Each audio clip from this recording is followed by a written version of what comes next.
Astaghfirullah. Bismillahirrahmanirrahim. Assalamualaikum warahmatullahi wabarakatuh. Alhamdulillah wassalatu wassalamu ala rasulillah wa ala alihi wa sahbihi wa mawalah wa la hawla wa la quwata illa billahi wa ba'du. Alhamdulillah, segala puja dan puji hanya milik Allah subhanahu wa ta'ala.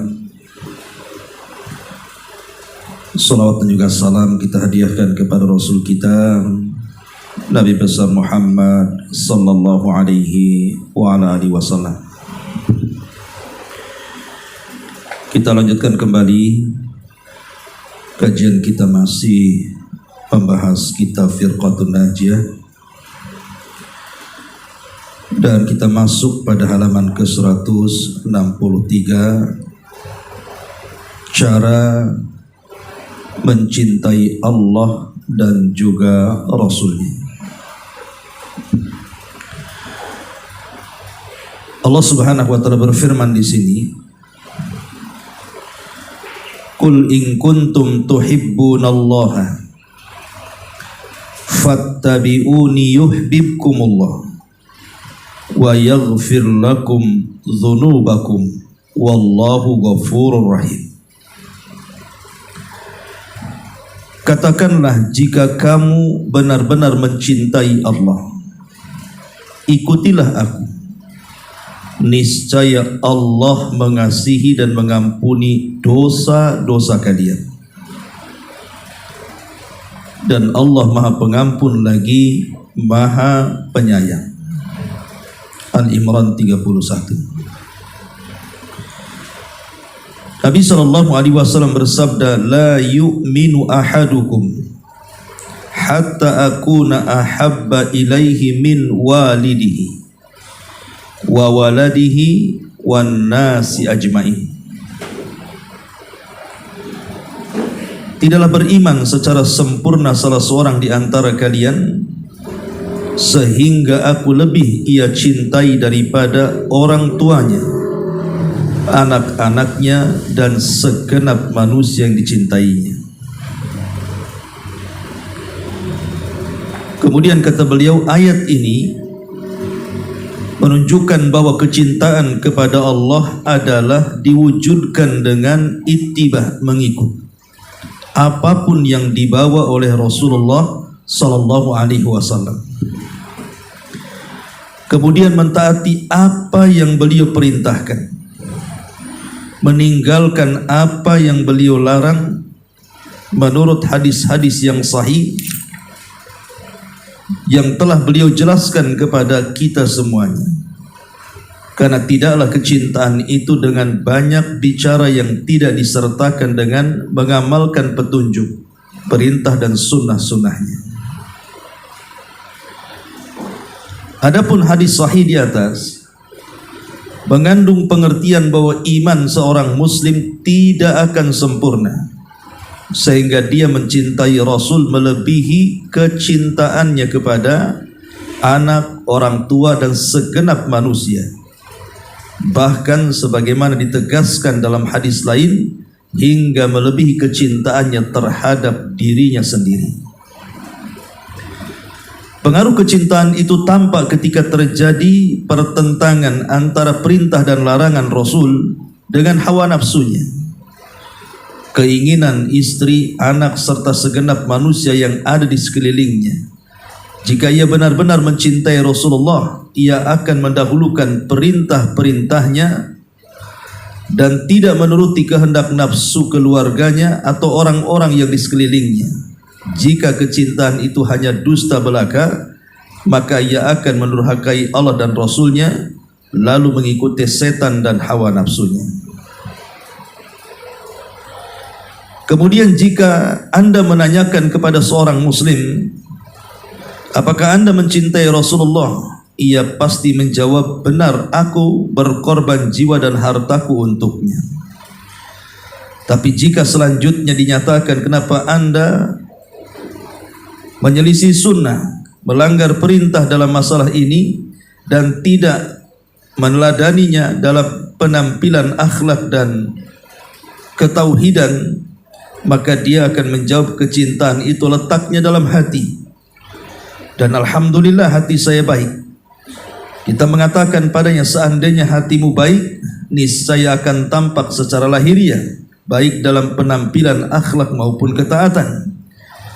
Nabi SAW bersabda, ala wa inna fil jasadi mudghatan idza salahat salahal jasadu kulluh wa idza fasadat fasadal jasadu kulluh. Ketahuilah sesungguhnya dalam jasad itu terdapat segumpal darah. Jika ia baik, maka baiklah seluruh jasadnya, dan bila dia rusak, maka akan rusaklah seluruh jasadnya. Ketahuilah itulah hati. Ma'asyiral muslimat yang dimuliakan Allah Subhanahu wa taala, dari uraian ini maka kita mengetahui bahwa di antara perkara besar seorang hamba dinyatakan memiliki perasaan cinta kepada Allah Subhanahu wa taala, maka itu dibuktikan dengan ittiba, mengikuti Rasulullah sallallahu alaihi wasallam. Anas bin Malik radhiyallahu an, dalam hadis yang tadi kita baca riwayat Bukhari, bahwa tidak beriman sempurna seseorang sampai dia lebih mencintai aku dibandingkan orang tua, anak, dan segenap manusia.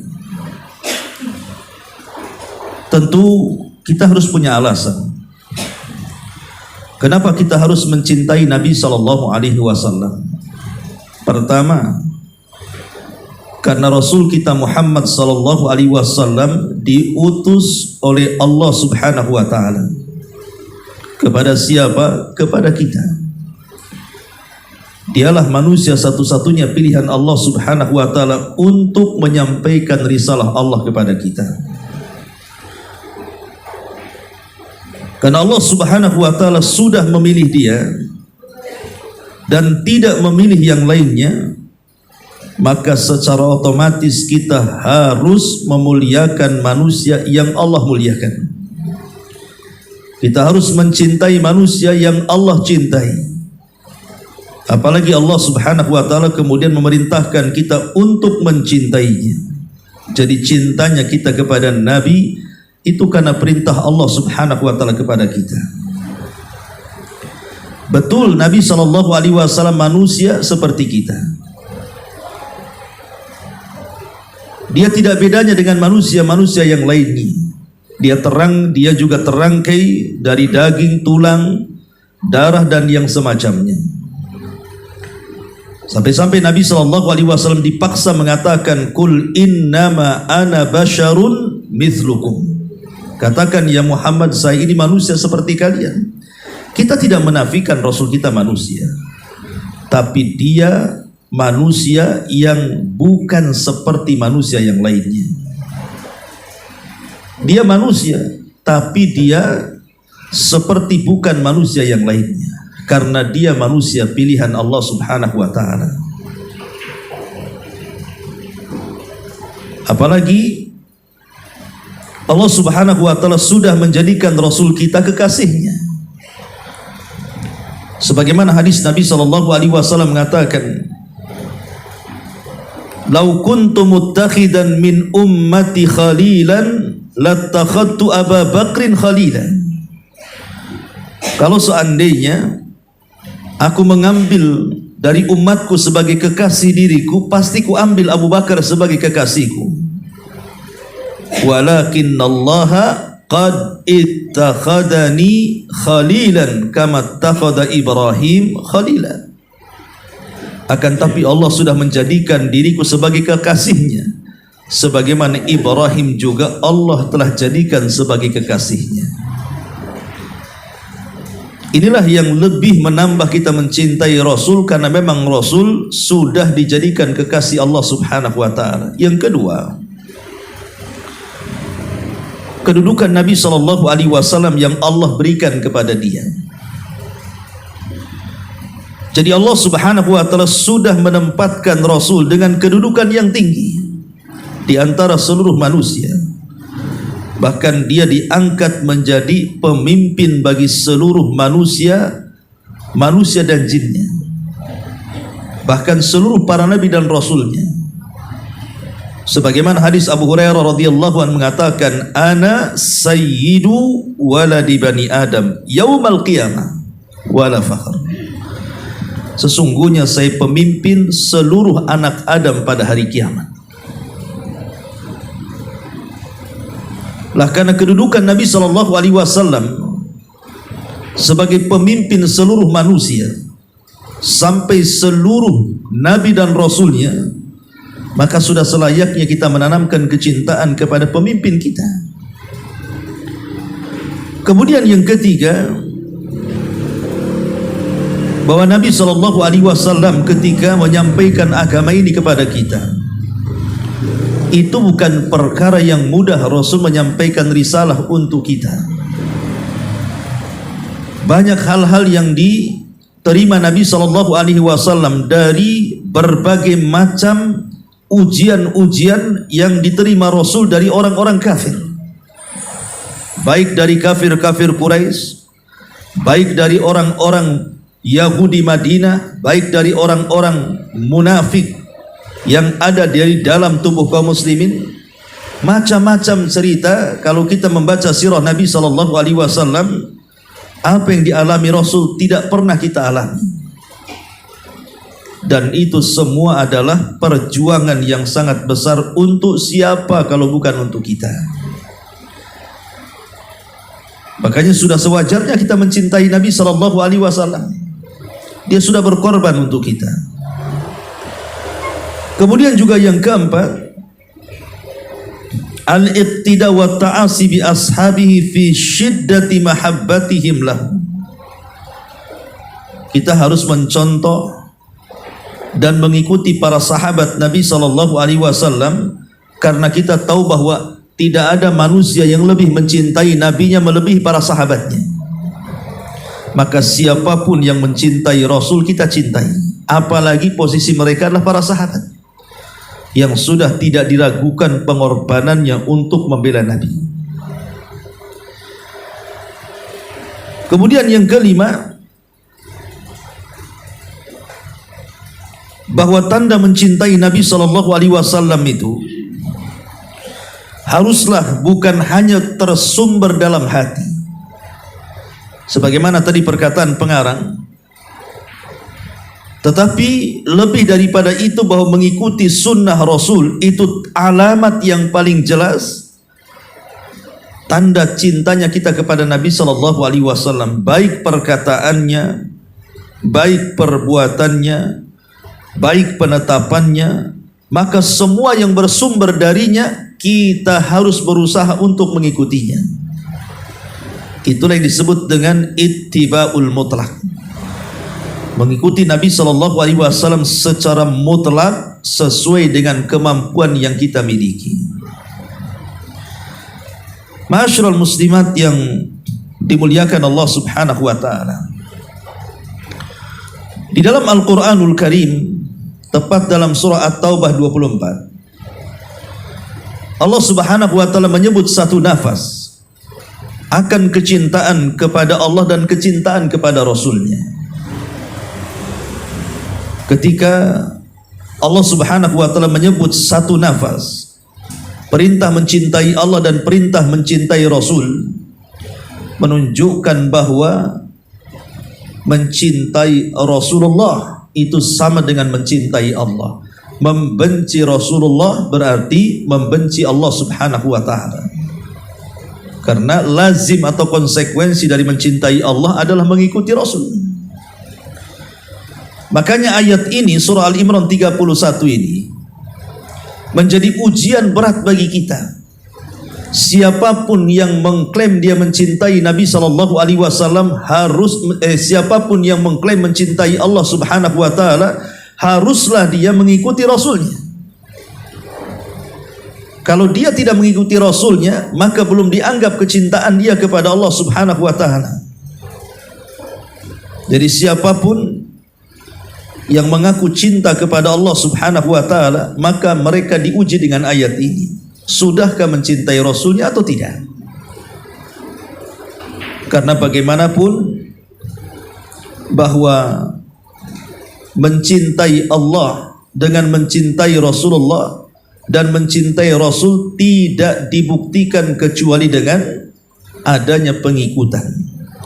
Makanya Imam Ibnul Qayyim rahimahullahu ta'ala mengatakan, ketika banyak umat ini yang mengaku akan cinta kepada Allah dan Rasulnya, maka mereka dituntut untuk menegakkan hujjah, dan tidak ada hujjah kecuali al-ittiba'. Dia harus mencontoh dan mengikuti sunnah Nabi sallallahu alaihi wa ala alihi wasallam. Ma'asyiral muslimat yang dimuliakan Allah Subhanahu wa ta'ala, kalau seandainya kita hidup di zaman Rasul,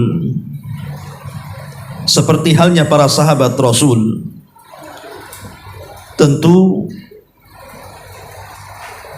kita bisa langsung berjuang bersama Nabi sallallahu alaihi wasallam di dalam menegakkan agamanya, seperti yang dilakukan para sahabat, mencurahkan waktu-waktunya, tenaganya, hartanya, sampai kepada jiwanya. Tapi masalahnya Nabi sallallahu alaihi wasallam sudah jauh meninggalkan kita. 14 abad lebih yang silam Rasul sudah meninggalkan kita sebagai umatnya. Maka sudah sewajarnya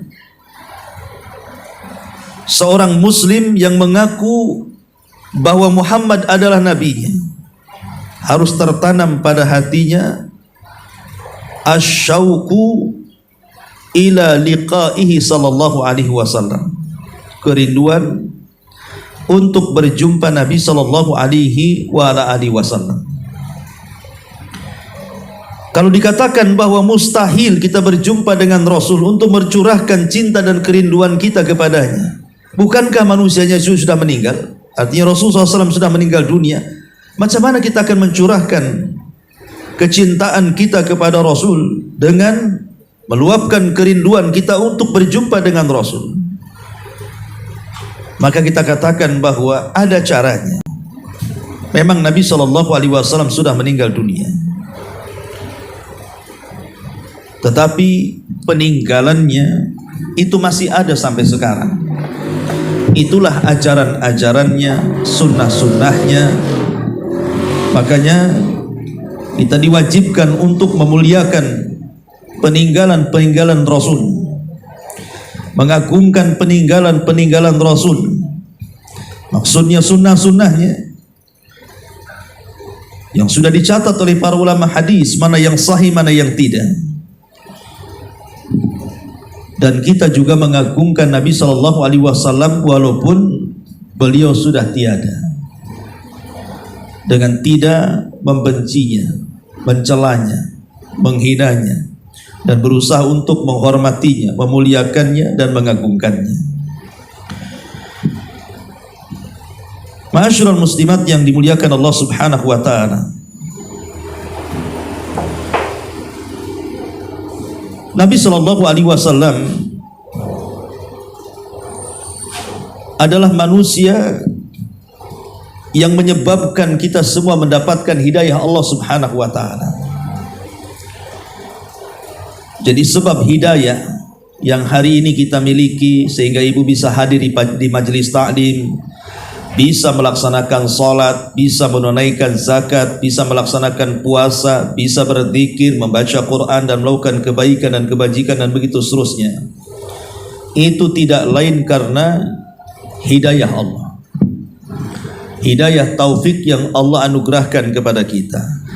Tapi hidayah taufik itu kan tidak serta-merta sampai kepada kita, kecuali ada yang membawanya. Siapa yang membawanya? Rasulullah. Makanya sudah selayaknya kita bersyukur dengan cara ittiba, mengikuti Nabi sallallahu alaihi wasallam, karena dengan cara itu kita akan mendapatkan taufik dari Allah. Dasarkan Allah Subhanahu wa taala berfirman, "Wa in tuti'uhu tahtadu." Kalau engkau mengikutinya, maksudnya sunnah Nabi sallallahu alaihi wasallam, maka engkau akan mendapatkan petunjuk.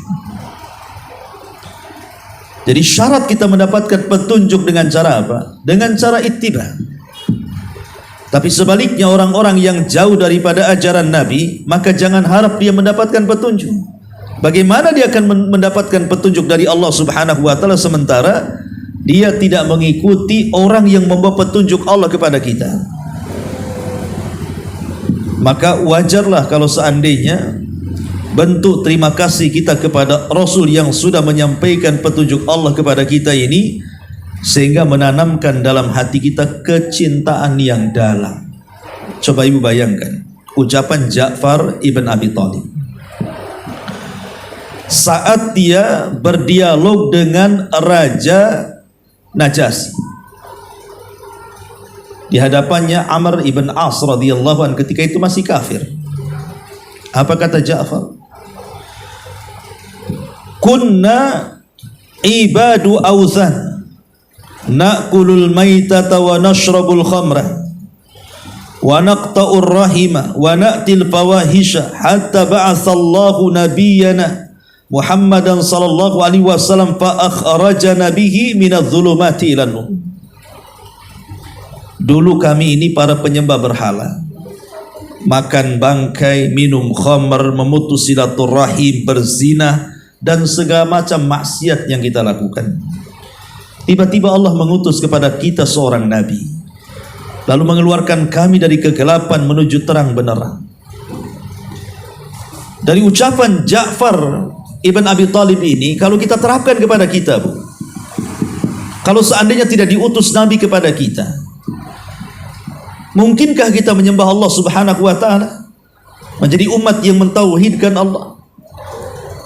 Mungkinkah kita memakan binatang-binatang yang halal yang disembelih secara syar'i?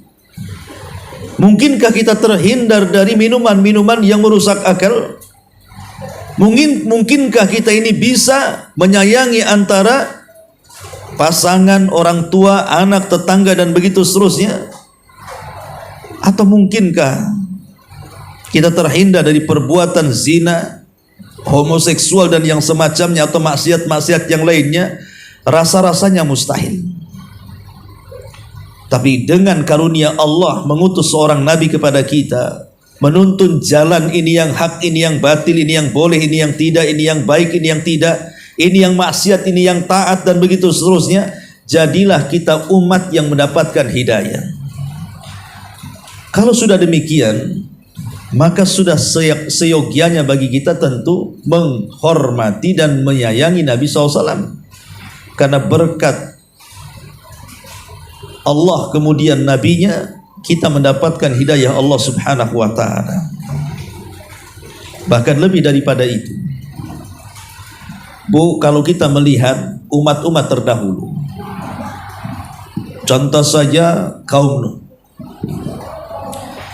Nuh alaihi salatu wassalam diutus kepada kaumnya, kemudian mengatakan di hadapan kaumnya, aku datang kepada kalian membawa tauhid.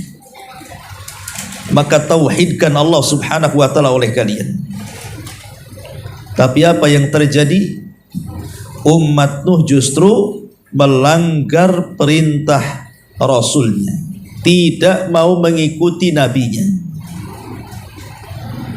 Maka dengan serta-merta ketika mereka menentang ajaran nabinya, maka Allah Subhanahu wa ta'ala turunkan azabnya kepada mereka, sehingga tidak ada satu jiwa yang tersisa di permukaan bumi kecuali Nuh dan pasukannya yang beriman yang ada di perahunya.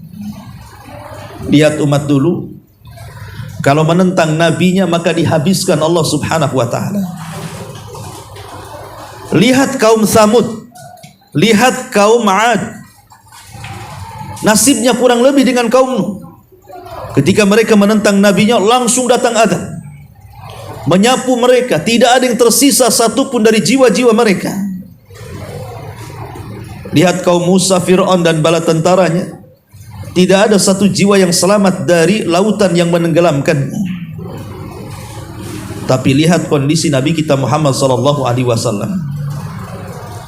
Banyak orang yang menentang Nabi, tapi mana azab yang turun kepada umat Nabi seperti azab-azab yang pernah turun kepada umat-umat sebelumnya.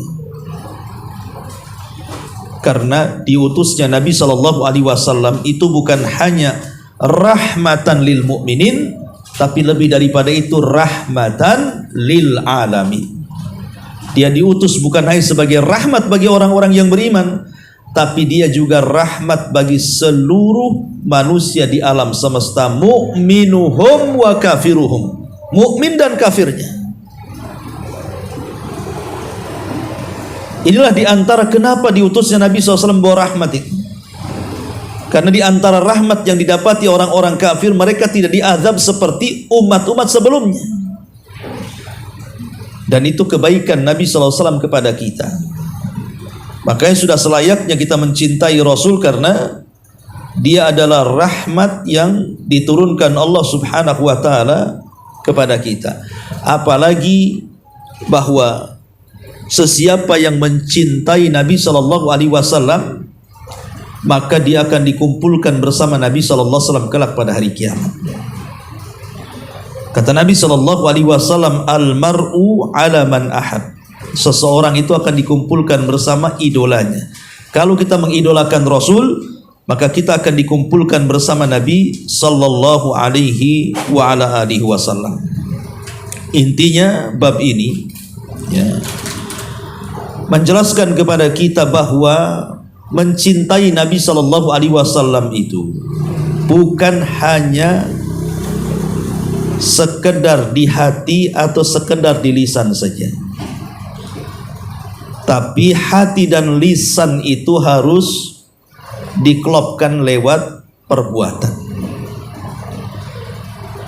Kita lihat paman Nabi sallallahu alaihi wasallam, Abu Thalib.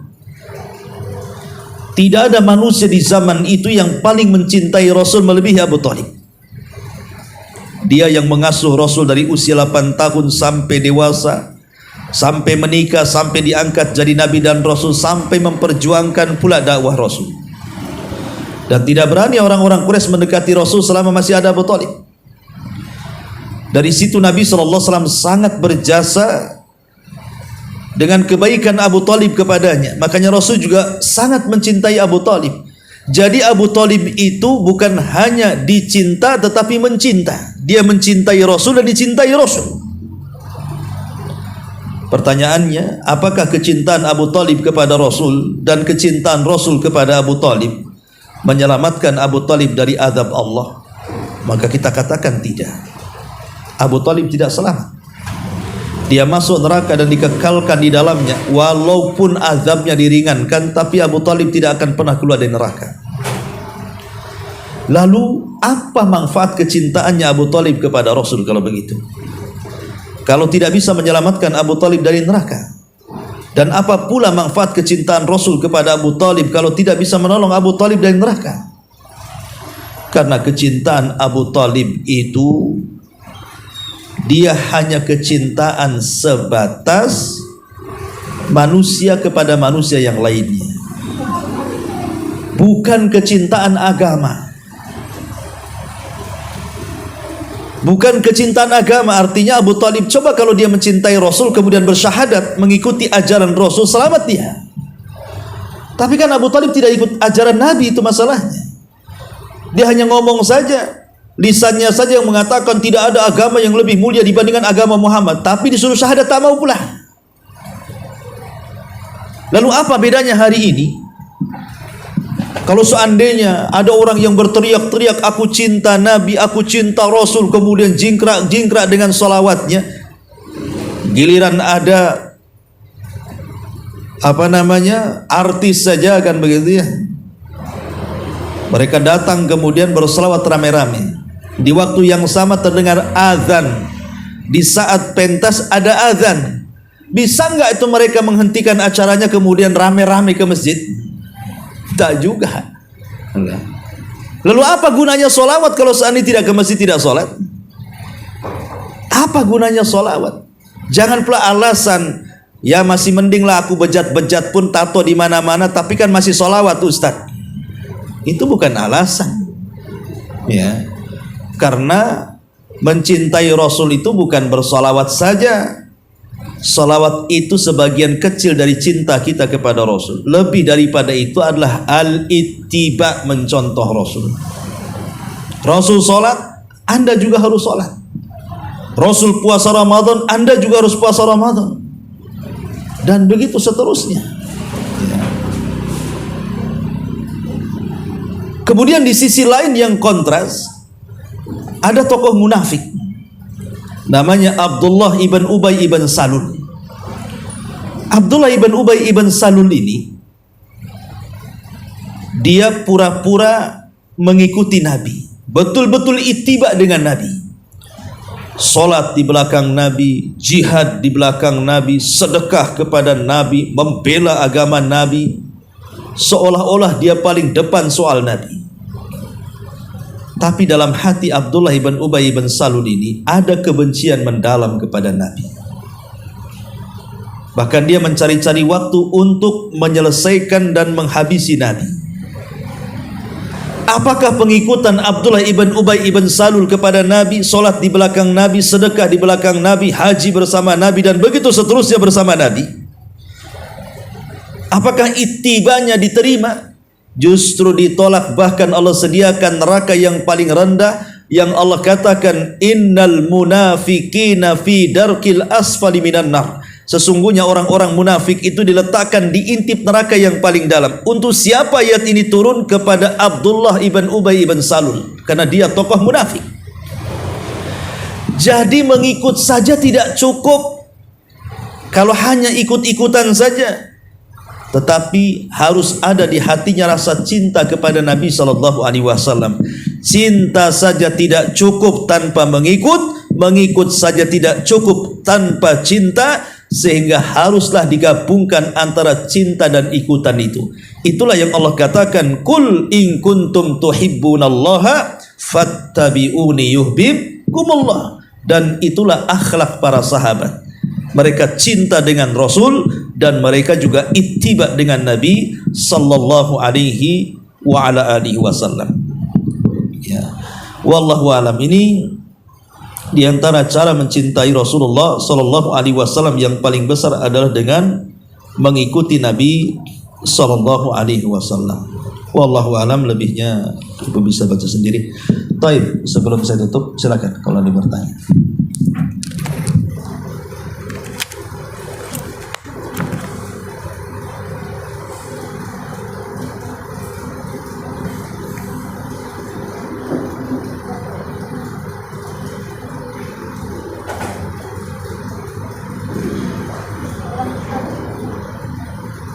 Nggak ada? Iya, kita tutup. Subhanaka wa bihamdika asyhadu an la ilaha illa anta astaghfiruka wa atubu ilaik. Allahu ta'ala alam. Assalamualaikum warahmatullahi wabarakatuh.